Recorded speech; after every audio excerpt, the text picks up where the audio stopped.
working for you. This is NBC 15 News. Pretty good job of cleaning up, but he left a trail. Follow the trail and find him guilty.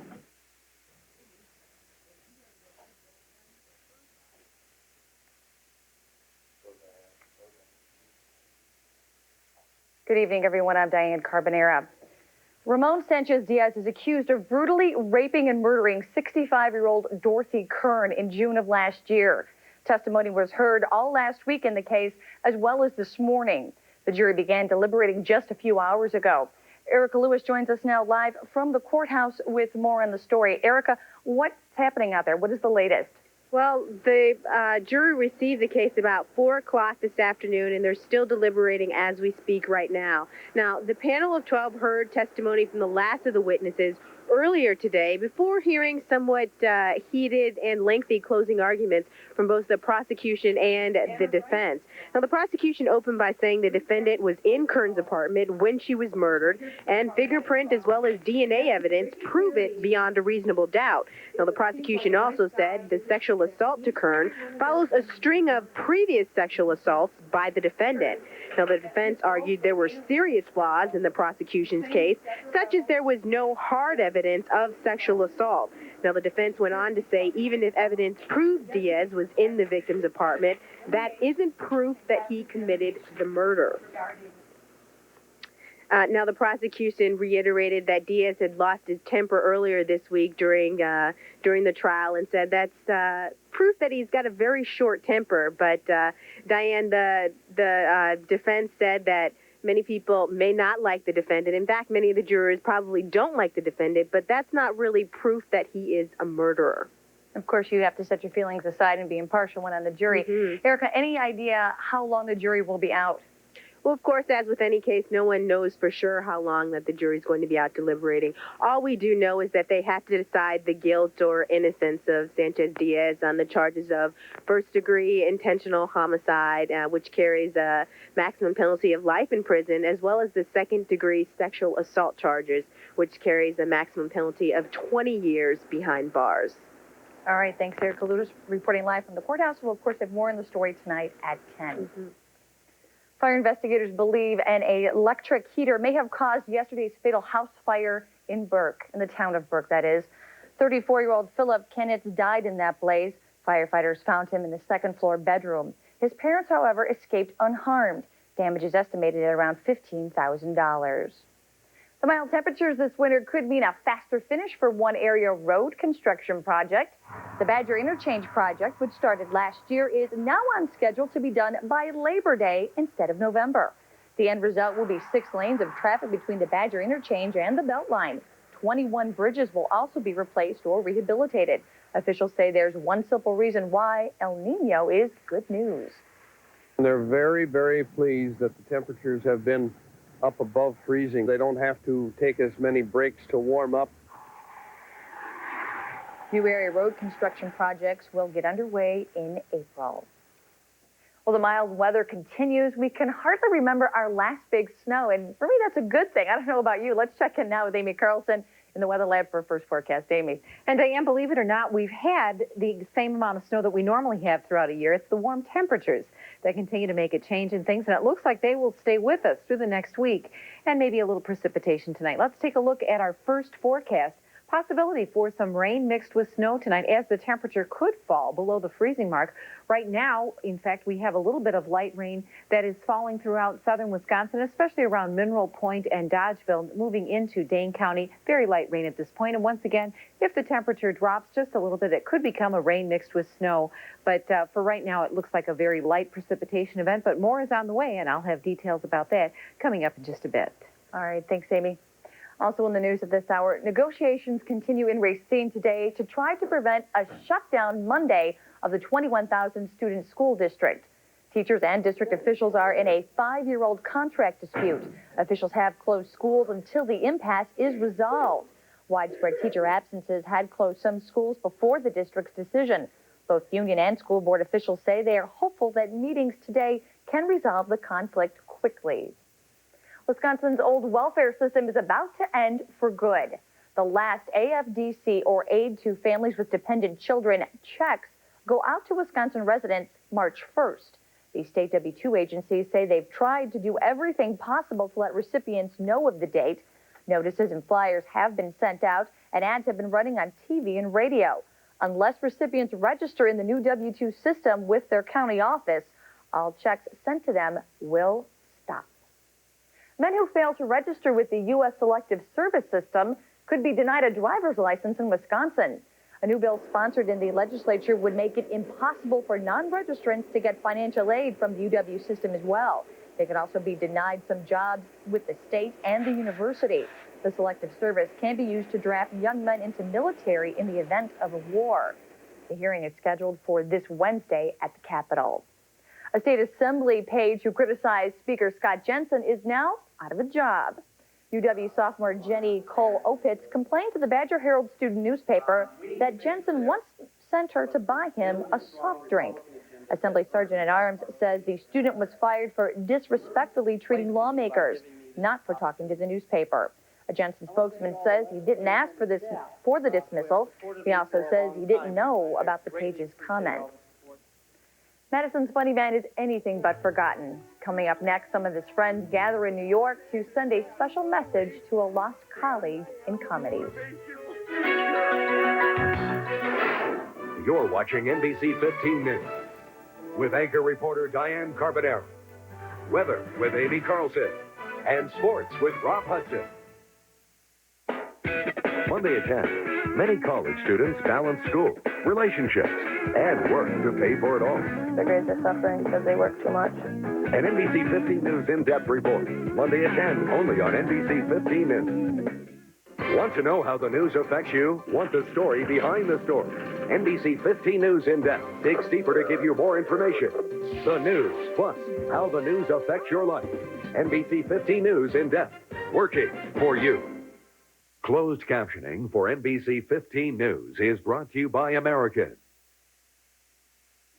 Tonight, NBC pays special tribute to a terribly missed comedian. Saturday Night Live remembers Chris Farley tonight in a special retrospective on the late comic's work. The show will feature many of Farley's beloved characters as well as some of his funniest sketches. Saturday Night Live appears at 10:30 tonight on NBC 15. The Madison East Target store is helping make emergency situations a little more bearable for young children. About 200 teddy bears are being donated to the UW MedFlight program and the Madison First Response Fighter Team. Both were on hand at Target today for shoppers to get an up-close look. The teddy bear will be given to children in an emergency situation in hopes of easing some of their anxiety. It's good for the community, and it just kind of brings the community together and gets them involved with the people in their neighborhood. The Hershey Corporation at Target stores will donate a total of 162,000 teddy bears nationwide to emergency personnel. Most of the time when you go to a carnival, it's during the summertime, but not at UW-Madison. For more than 50 years, a group known as the Hoofers have treated folks in Madison to the UW Winter Carnival. Festivities include everything from hay rides to ice sculpting to live bands. But organizers say everybody's favorite weather phenomenon has changed some plans. El Nino gave us problems. We were not able to do the events out on the lake. The sheriff said the ice was unsafe. Weber says they want to show that it doesn't have to be summer to have a good time in Madison. Well, if you're anxious to hit the links, we've got some good news for you. Coming up next, why area golfers are getting out their spikes. And later in sports, the men's basketball Badgers cold shooting continues. Rob Hudson steps in with the hoop highlights.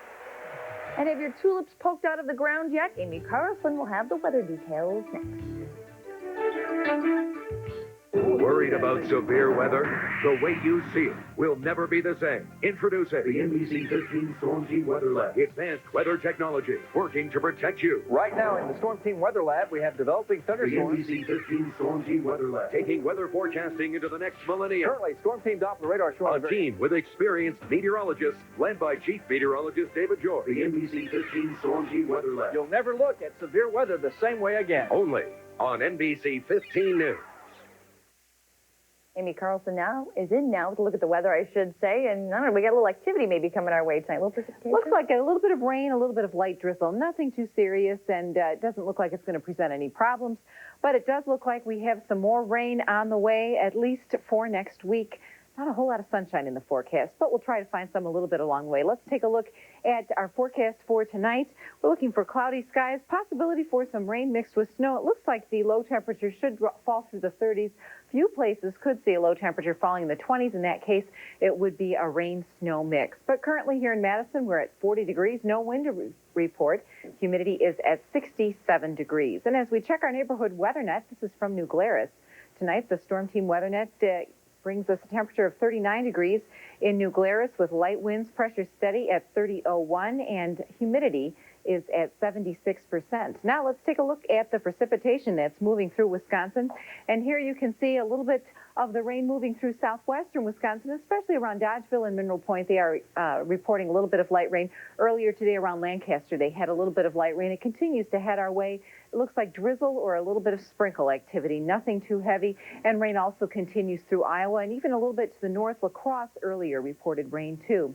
Low temperatures overnight are going to be a little bit cooler throughout the central part of the state. It will continue to stay on the mild side just to our south. Keep in mind our normal low is in the teens right now. So we continue to stay well above normal high temperatures. In fact, our high anticipated for tomorrow should be probably in the low 40s. Normal high is 32 degrees, so that continues also to stay above normal.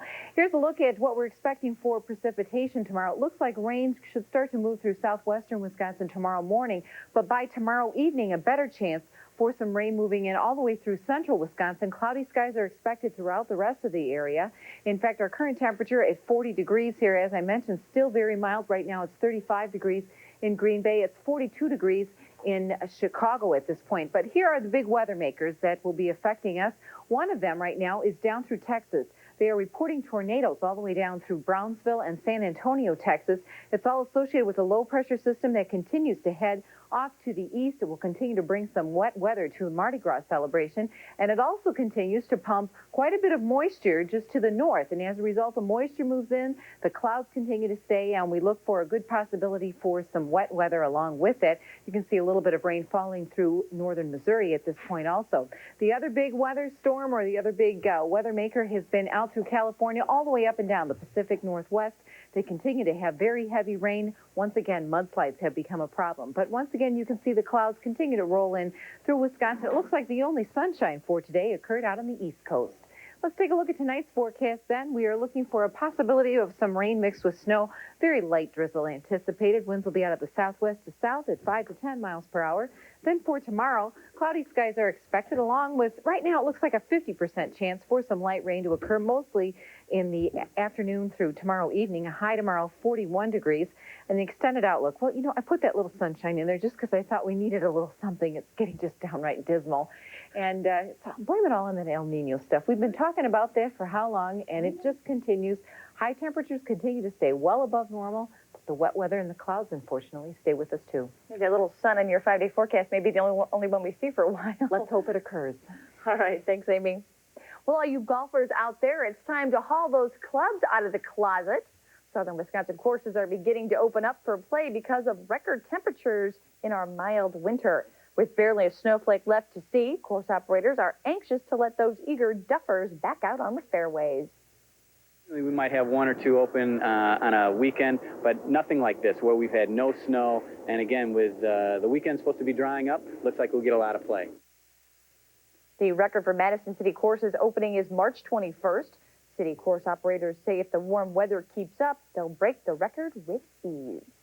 Hopefully you'll improve your game with ease. Who knows? Well, bake sales, car washes, and potluck dinners are popular ways to raise money for charity. Coming up, why today's fundraiser in Green Bay was slightly different. And just after the break, Cambridge's Matt Kenseth rooms on the NASCAR Busch Grand National Circuit, and the Badger men's basketball team goes up against the mighty, mighty Spartans. All right, let me hear you, Ferrari du Sac. Sports is next.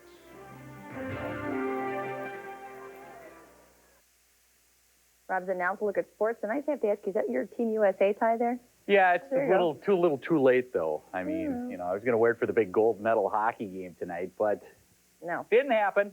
Not going to happen. Should have worn it for the women. Did you wear it for theirs?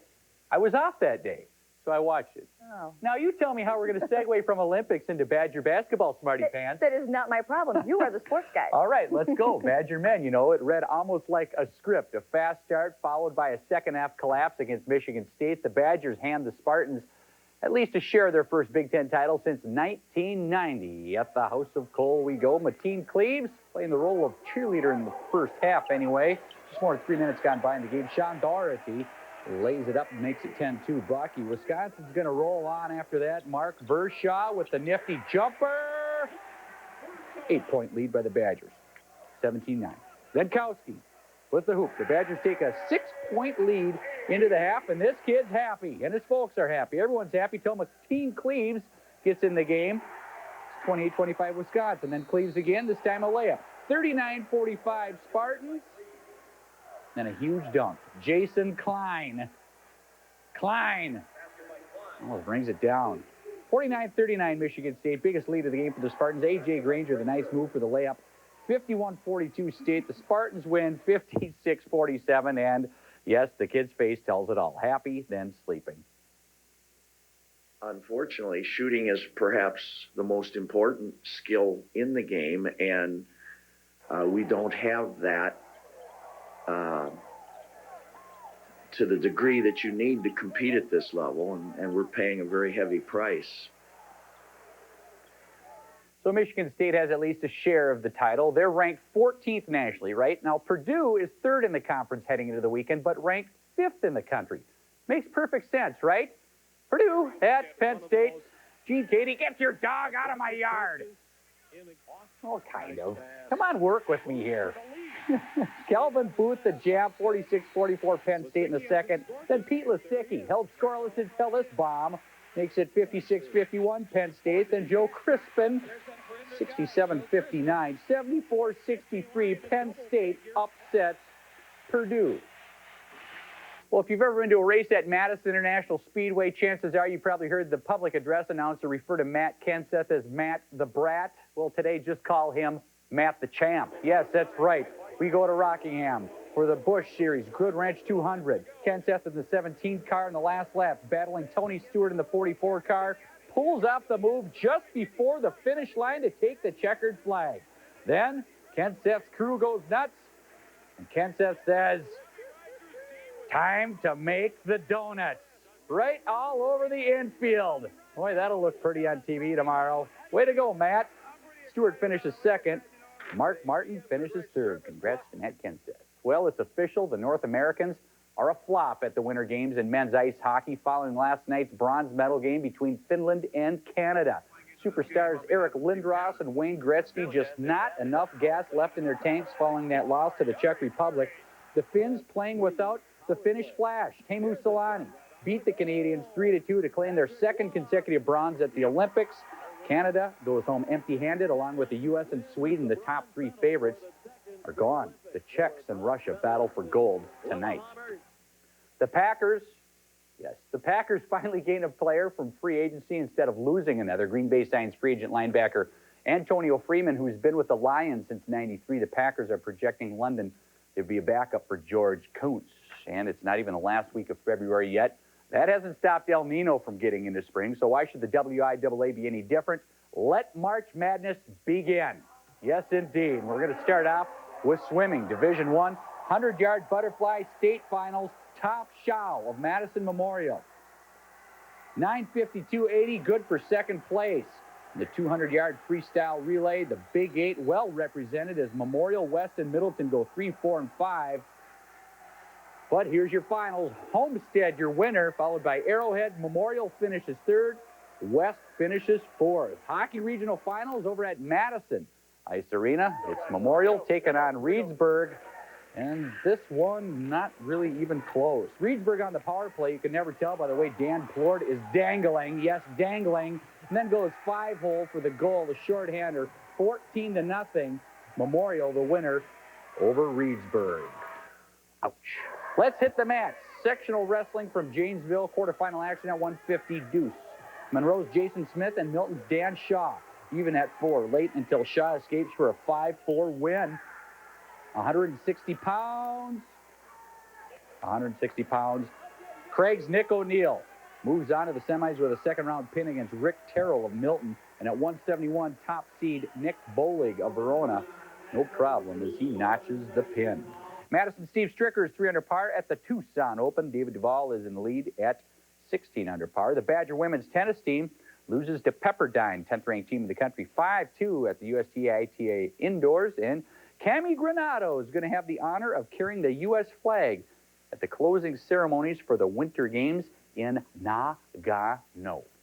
And it is Nagano. I was told yesterday by Mitch and Jackie. Well, there you go. I haven't called it Nagano, but way to go, Cami. All right, thanks, Rob. You bet. Well, the martial arts and charity don't usually go hand in hand, but up next, getting physical for a good cause. NBC 15 News, working for you on our website at NBC15.com. Plus, find our link to MSNBC. A kickathon was held today to raise money for the Project Action Foundation, which reduces juvenile crime among high-risk students. The students collected donations for each kick they performed. Each had a goal of 100 kicks to perform. And one more quick look at weather before we go. Looks like the clouds are going to stick around. Possibility for some drizzle, maybe even rain mixed with snow tonight as the temperature falls through the 30s. See you at 10. If you see news happening, call the NBC 15 News hotline at 274-1500 or dial *15, airtime free on your Ameritech cellular phone. NBC 15 News, working for you.